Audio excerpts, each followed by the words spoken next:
Ang kasalanan ba ni Juan ay pwedeng sisingilin kay Pedro? Or si Pedro ang nagkakasala, si Juan ang paparusahan at papatayin? Sa Islam, hindi ganun.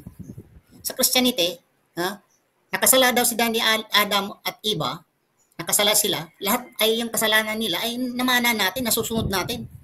At dumating daw ang kamatayan natin dahil sa kasalanan ni Adan at ni Eva, lahat daw tayo ay nagkakasala. Tama po ba ayon sa Biblia?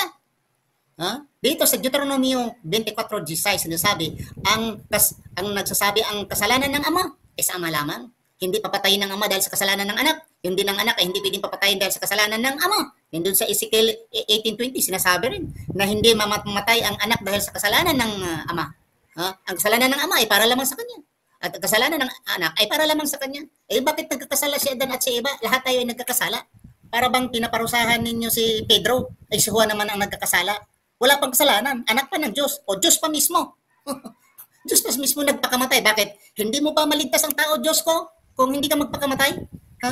Gaya ba ng isang building, magagawa mo lang sa iyong salita, hindi mo gawin, ay talagang nagpapawis ikaw para gawin mo ang building?